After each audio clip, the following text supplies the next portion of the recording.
Last night, I came across one of your TED Talks. This one was from, I think, 15 years ago. And in it, you said, it's easier now to make a good living, but harder than ever before to stay calm and be free from career anxiety. I found that really an interesting phrase. You said that 15 years ago on the TED stage. Do you still stand by that today? I mean, perhaps even more so. You know, I was calling it in those days. I mean, I wrote a book on this called Status Anxiety, which is really it's a feature of what we call the modern world, which the modern world's existed for 200 years in the West. You know, what we call the modern world, which is, you know, a world where people are defined primarily by their activities, by their jobs. You know, nowadays, if you meet somebody for the first time, you say to them, "What do you do?" And according to how you answer that question, people will either be really pleased to see you, or they'll kind of leave you aside and think of you as, you know, that quintessential punitive modern word, a loser.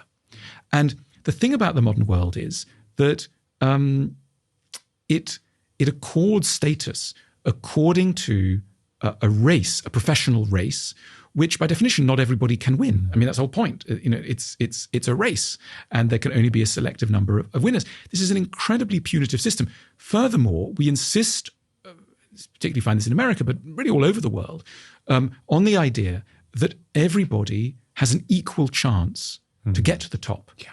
And you know, if you listen to politicians, right, left, all sides of the political spectrum, they're always trying to build a world which is meritocratic. In other words, where those who get to the top deserve their success. But there's a nasty sting in the tail of that argument, because if you really believe that those who are at the top deserve their success, you have to believe that those who are at the bottom deserve their failure. So in other words, the modern world adds to poverty and low status a condemnation, an implicit condemnation that you have failed because of your own deficiencies, rather than, you know, because of the system. I mean, you know, in the Middle Ages, let's say, in Britain, a poor person, the poorest were known as unfortunates, right? Now, that's a really fascinating word, unfortunate. If you unpack that word, unfortunate, it literally, there's the word fortune in there. In other words, these people have not been blessed by fortune. And Fortune was originally a Roman goddess, and she was believed to determine people's careers. So if you ended up with a really high-flying position in the Roman world, at least you acknowledge that at least half of your success was down to fortune. Nowadays, it's a very odd concept. You know, if I said to you, "Oh, I've been doing really well lately, you know, great business, etc.," but I said, "Oh, it's not me. It's just I've been blessed by fortune," you'd go, "That's odd guy. Is it oddly modest? Is he arrogantly modest? It's a bit odd." Similarly, if I said to you, "Well, things are really actually not going so well for me. I've been sacked. My income's dropped, etc. But it's not my fault. It's fortune turned against me." You think, "No, you're making an excuse here." We hold people incredibly tightly to their own biographies, which is why, at its most tragic, and this is a feature of the modern world which we have a hard time with, rates of suicide increase as a society gets more modern. As communal structures dissipate and as religious explanations for people's destinies fade, what you find is that people are held so responsible for what happens to them that it becomes unbearable. You know, we were talking about one of your patients a while ago. It is not Allah's will that I lost my job. It's my fault. And if it's only your fault, at some point, you know, people will break. And that's why we've moved from that term unfortunate now to that much more punitive term loser. You know, if you think somebody's failed or, you know, lost in their jobs, you might call them, especially in America, a loser. Yeah. Why is that word particularly used in the United States? Because the United States is the most meritocratic society which believes that people's destinies are in their hands. Now, and there's upsides to that as well, though. 100%, but there's also serious downsides. Like most things. And so we need to keep a handle on those downsides. Yeah.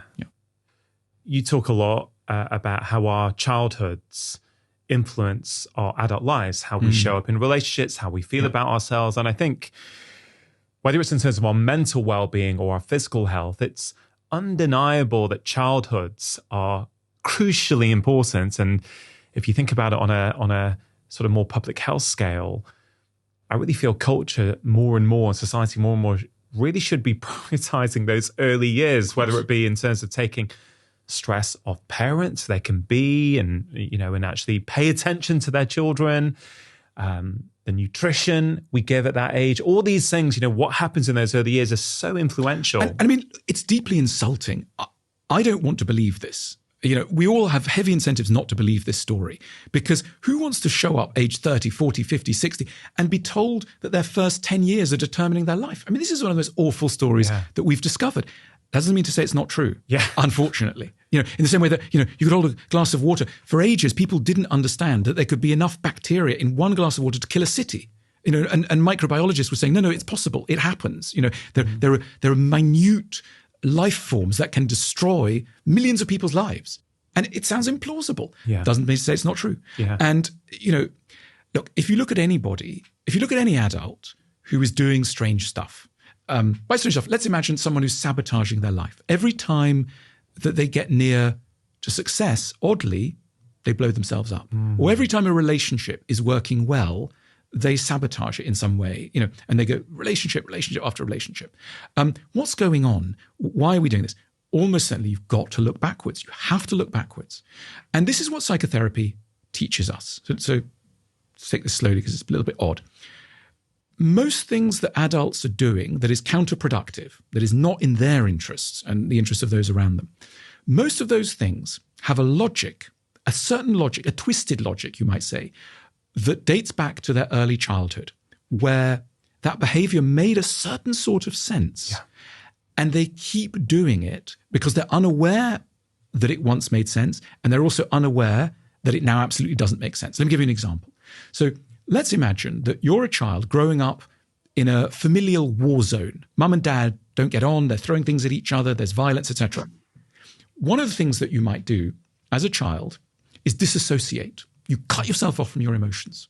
So you're in a high intensity emotional arena, and you just cut yourself off. You just go off and you fantasize, you disappear.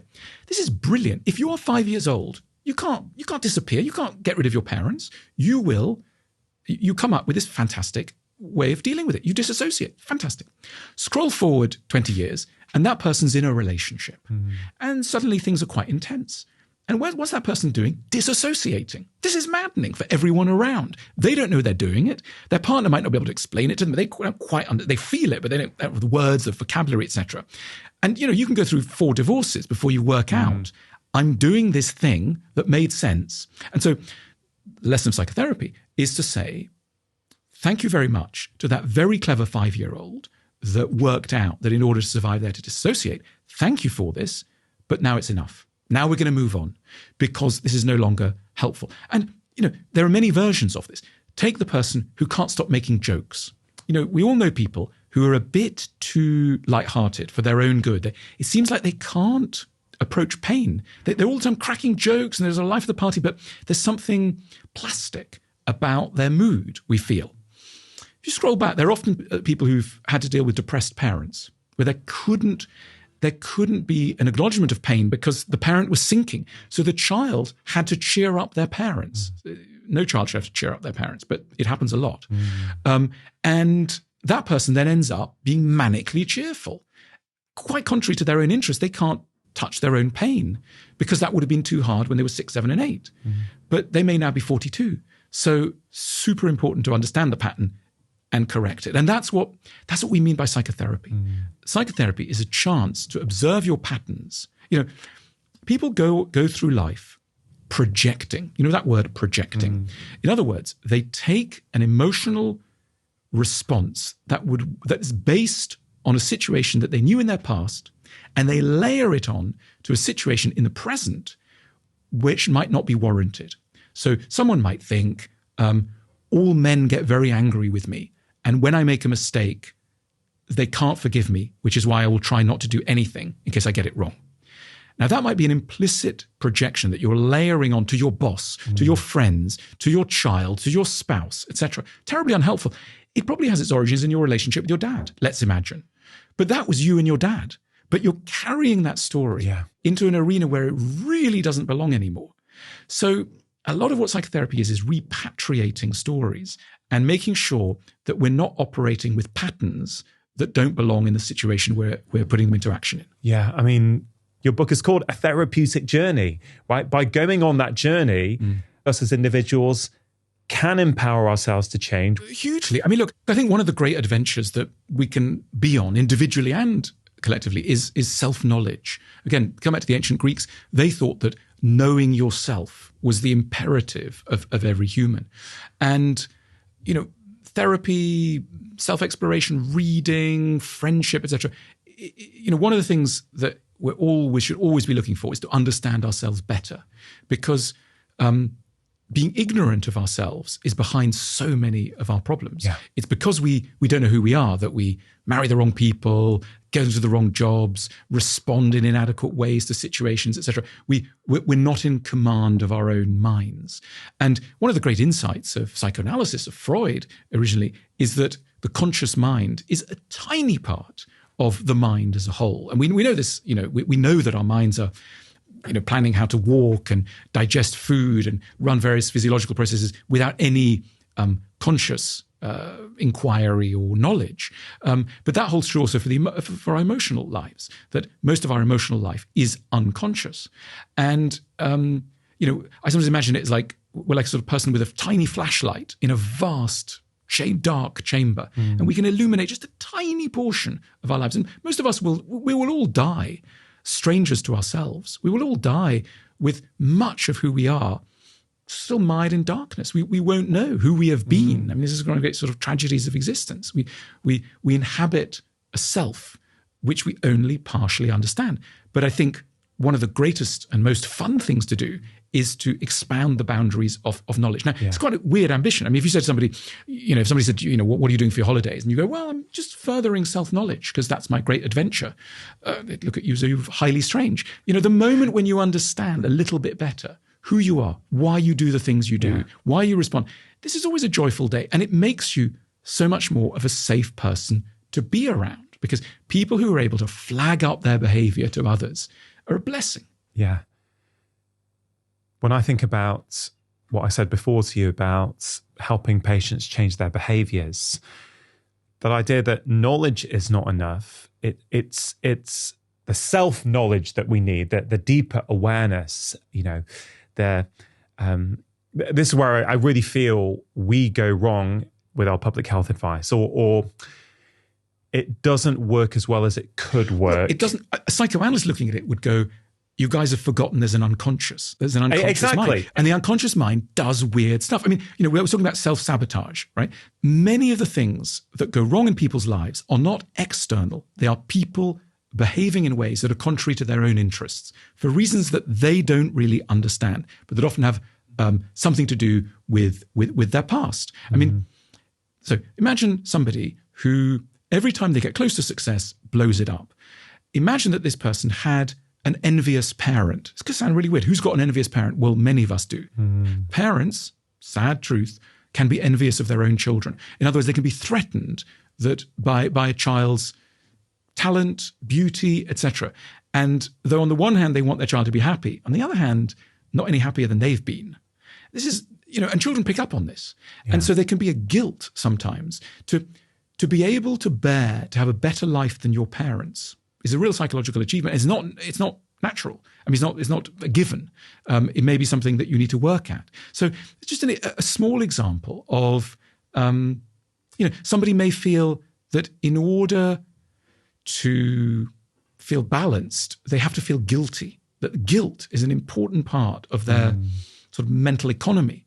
And again, this may come back to a feeling from childhood that they were only safe if they felt that they'd done something wrong. And if they'd been made to feel bad. So then the feeling of being bad accompanies them through life as a protective mechanism. Yeah. Very unnecessary, huge cost to themselves, but it can happen. If there's someone who's listening to that, Alan, someone who just heard that and has just had the self-awareness that they may be an envious parent, okay? Because no one wants to be that envious parent. The person who just had that insight doesn't want to be that person, but is again acting on their own childhood and their own experiences, right? What advice would you give to that person?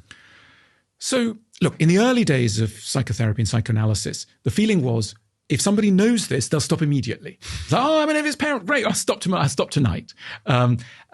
Similarly, let's say in a relationship, somebody becomes aware that every time someone's nice to them, they hold it against them. They can only tolerate people who are nasty to them. And you point this out, oh my God, that's me. And then it will stop.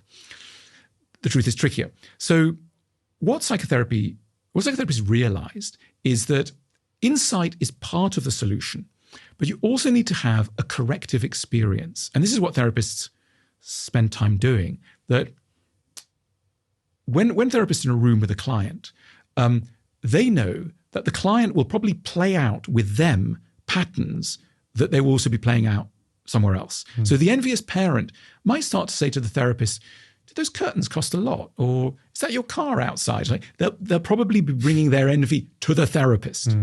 And that the best way to solve this is in that room with a therapist, that you can explore that issue live in a relationship, in a relationship that's unfolding in the here and now, rather than simply bringing it in from the outside. And that if you correct it there, you'd have a good chance of correcting it in life more broadly. So the classic one in therapy is that the person, let's say, who's always worried about other people at the expense of their own well-being. This is something that happens, of course, to, if you've had a certain sort of childhood and you haven't been able to worry about yourself, but other people have been going off the rails, one tendency is that you'll grow up into somebody who's always worrying about other people, always putting other people first, etc., at your own detriment. And this might play out with a therapist. You might say to the therapist something like, are you tired? Or I'm so sorry for bothering you. And you might have had this as a doctor. Some people who are sort of worried that they're bothering you if I'm coming to see you. And you want to go, and the solution will be to say, why are you so worried about how much sleep I've had? Is this right? Is that I notice that every time you come and visit me, you're worried that I might be inconvenienced by your presence. I'm not. Why do you think that is? And so by holding a mirror up to somebody and tracking their behavior, not just once, but over time. Remember what we were saying about sort of the analogy with physical exercise. It's not going to be just once. But lifting up one weight one time isn't going to solve your muscle problem. Similarly, emotionally, you might need to work at a dynamic within a relationship over time. Do you think everyone needs therapy? Let me say one caveat, which could sound rather unpopular, maybe unpopular among some people. There are many bad therapists out there. Therapy is an incredibly complicated calling. Medical training, as you know, produces doctors who, on the whole, should be interchangeable. Most doctors should tell you roughly the same thing if you go and see them. But you'll know, sort of dark thought, that some doctors are better than others. Yeah. It's a horrible thought. It's true. But it's very painful, very painful. People are often less willing to, if they go and see a therapist and the therapist is not good, they'll go, I hate therapy. So I guess I'm trying to give hope to people who maybe have had an experience with a therapist, didn't go well, and maybe it's to do with the therapist, not them. And so it just prepares you for thinking, okay, you might need to shop around. It's like books. You know that you can love books. You go into the average bookshop, you pick up a book, you're probably not going to like it. Most books are quite lousy, but some books are great. And it might take you quite a while to find the great book, the book that's working for you. And I think the same, therapy is much closer to an art than a science. And a good therapist is a balance of all sorts of forces. You can't mass manufacture this character. And that's why most people have quite a bad time in therapy. Many people. I have so many thoughts. Therapy is more of an art than a science. It's interesting. I was speaking at a trauma conference in Oxford a couple of weeks ago, the Masters Conference. I think you were there last year, actually, from recollection. And I was on this panel discussion, and I can't remember what the question was. But at one point, I ended up saying something I don't think I'd said before, which was, I believe that my ability to help a patient for most of the conditions I've seen throughout my career is more art than science. I really do believe that, because... What did you mean by that? What I mean by that is I'm not talking about acute illness, which often presents to the hospital, a heart attack, a broken bone, something that, acute problems generally respond very well to modern medicine.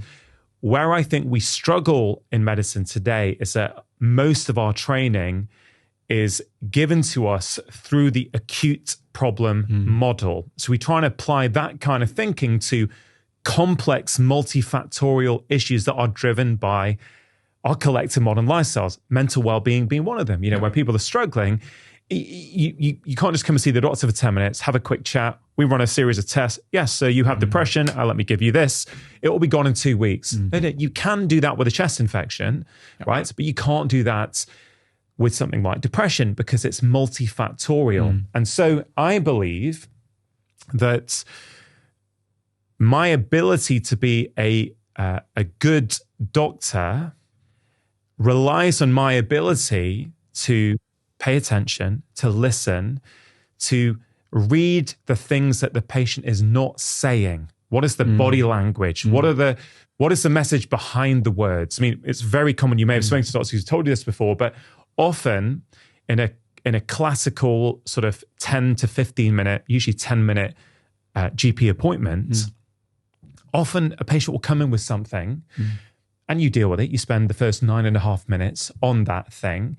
And as they're walking out, hand on the door, oh, hey, doctor, yeah, by the way, I just thought I'd mention this thing about whatever it might be. So what was really on their mind only comes out as they're walking out. I basically feel that my role for much of my career has, although I'm certainly not trained in therapy, I won't want to put it out in any way that I am, but my ability to apply psychology and good listening skills, I think has been absolutely crucial in my ability to help people. So I think what we're talking about is trying to give space for the mysteries of the mind, for the perplexities of the mind to emerge. Now, you know, if you think of early psychotherapy, psychoanalysis, Freud used to lie people down on a couch and ask them to free associate. Now, he called it the fundamental rule. And the fundamental rule is that you should say whatever comes into your mind at the moment it comes out, without any trying not to restrain yourself, just saying whatever it is on your mind, however silly, passing, etc. He compared it to like being in a railway carriage where you just sit and you just tell the person in the railway carriage what you're seeing out the window, the window of consciousness. And his view was, if you allow people to do this for 50 minutes, they'll tend to come out with something interesting. You know, they'll start off going, I want to talk about this, that, and the other. But if you just lie them and say, just say whatever comes out of your mind, probably somewhere along the lines, it will emerge. And, you know, a lot of psychology and psychotherapy since has been all about trying to get the mind out of its standard operations where we tend to think in quite conventional ways, and the things that we can admit to are quite conventional. You know, all of us are quite frightened of how strange we are. And so when we present ourselves and to others, we minimize our oddities. So people go, how are you? I'm fine. We don't say that we've been sobbing on the bathroom floor all weekend or whatever, because it just doesn't fit into our notion of normality. And we do this not just with strangers, but with other people as well, with ourselves as well, that we curtail our understanding of ourselves because it threatens, you know, that we might both love someone and hate them, that we might both try to be good, but also have aggressive impulses. We can't compute this. And so we shove it aside. But that can lead to those twin demons of the mind, anxiety and depression. You know, what is anxiety often other than a worry that we haven't been able to focus on? Possibly because that worry didn't fit our model of what we're allowed to be worried about. Or depression. What is depression other than often sadness, grief that hasn't been able to understand itself? Why? Because maybe it runs contrary to our model of what we're allowed to be sad about. You know, very often people are in mourning for things that they don't think that they're allowed to be in mourning about, and it goes underground. You know, they might say, actually, I'm in mourning because I lost a friend 5 years ago. But that sounds so odd because you're not supposed to mourn your friends very much, and 5 years is a long time. But it may be true. So we're a lot odder than we give ourselves credit for when we allow ourselves. And the task of the therapeutic often is to give ourselves a context in which our true complexity can emerge. So, you know, there are exercises like journaling.